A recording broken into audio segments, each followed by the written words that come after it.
Hi friends, ఈ video నచ్చినట్లయితే like చేయండి, సబ్స్క్రైబ్ చేయండి.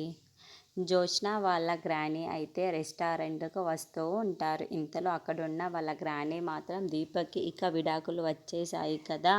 ఇక కార్తీక్, దీప వాళ్ళు కలవరు అని చెప్పేసి అంటూ ఉంటుంది. అలా చాలా సంతోషిస్తూ ఉంటుంది. ఇంతలో అక్కడున్న జోష్న మాత్రం అటు చూడు అని చెప్పేసి అంటుంది. ఇంతలో అక్కడికి దీప, కార్తీక్ అలాగే శౌర్య వాళ్ళు కూడా ఆ రెస్టారెంట్‌కే వస్తూ ఉంటారు. అది చూసిన వాళ్ళ గ్రానీ మాత్రం ఒక్కసారిగా షాక్ అయిపోతూ ఉంటుంది.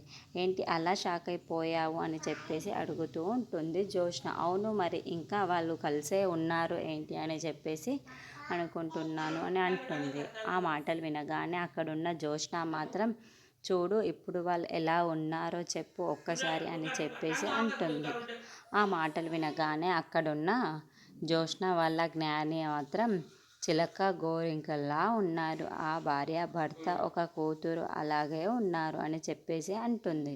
ఆ మాటలు వినగానే అక్కడున్న జోష్న మాత్రం జ్ఞాని ఏం మాట్లాడుతున్నావు నువ్వు అని చెప్పేసి అంటుంది. ఏమీ లేదు లేవే అని చెప్పేసి మాట తప్పించుకుంటూ ఉంటుంది. ఇంతలో అక్కడున్న కార్తీక్ వైపుకు దీప చూసి, ఇక నా జీవితాల్లో ఎన్ని కష్టాలో అనుకున్నాను, ఇక లేవు, నేను చాలా సంతోషంగా ఉండగలను.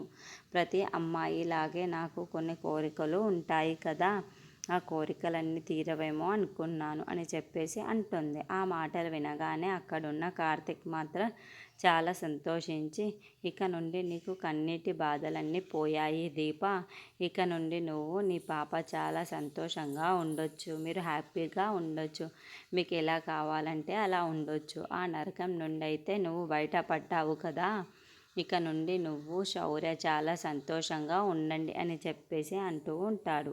ఆ మాటలు వినగానే అక్కడున్న దీప మాత్రం చాలా సంతోషిస్తూ ఉంటుంది. అవును డాక్టర్ బాబు, నేను ఇక నుండి శౌర్యతో చాలా చక్కగా ఉండొచ్చు అని చెప్పేసి అంటుంది.